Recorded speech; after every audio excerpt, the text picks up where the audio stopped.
School is almost out for summer, but students shouldn't slack off during the break. They should use the time off to think ahead, and maybe they'll get ahead when it comes to their college careers. Chris Stipes is live at the Trotter YMCA in the Galleria area with a college applications counselor. So what does she suggest, Chris?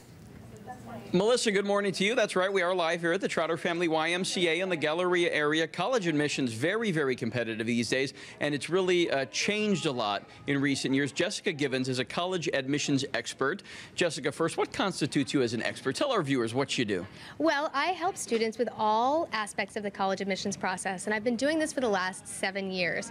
I started off as a test prep instructor a long, long time ago, and that morphed into a career as a college admissions expert. So take me back 7 years ago and compare college admissions then versus now. Basically just in the last decade, things have changed a lot, haven't they? Yes, they have. As a matter of fact, the number of applicants has just skyrocketed, and that's why things have gotten so much more competitive.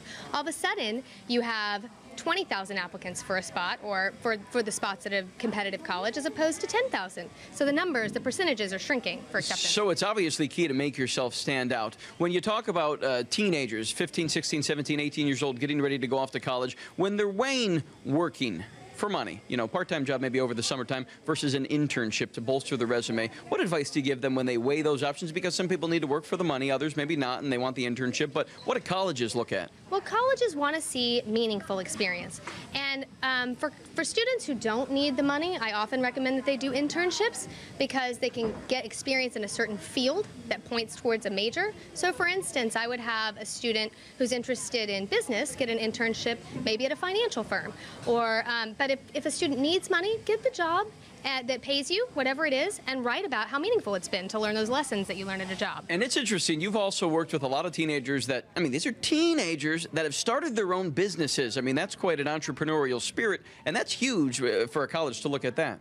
Absolutely. We've had kids do all sorts of exciting businesses. We've had one student start a dock building business, for instance, because he was interested in engineering. One student who was interested in business started a little cooking club for students who came over, little kids came over and learned from them how to cook spaghetti, how to make a chocolate cake, and this was a real business that she started. She made money. She cleared a profit. Because colleges are looking more than just at your ACT, SAT scores. While those are important, people have figured out how to do pretty well in those. There's a lot of prep work that you can do. So, you know, extracurricular activities are huge, but you say it's important to find a focus. You know, a lot of people just pile up the activities. Oh, the more I do, the better. Not necessarily the case. Well, students need to think of high school as their activities as charting a trajectory, something that makes sense, so that when they pick a major on a college application, people believe them. They say, I want to major in biology? Well, show me. You say you want to be a doctor? Show me you want to be a doctor. What sorts of health-related experiences have you had? Or if you want to major in nursing, have you gone out and worked with people and shown that you have interpersonal communication skills? Kids need to be charting a trajectory. They want extracurricular experiences that corroborate what they say their interests are. When it comes to scholarships and financial aid, obviously college is quite expensive these days, only going to get more expensive likely as we continue forward. What advice do you have for people pursuing scholarships and a little help from the government? Well, the truth is that the most money kids are going to get is going to come from their chosen schools. So if you apply to, say, Southwestern University, you will get a financial aid package in March, perhaps, that will tell you your scholarship offers, your loan offers, grant offers.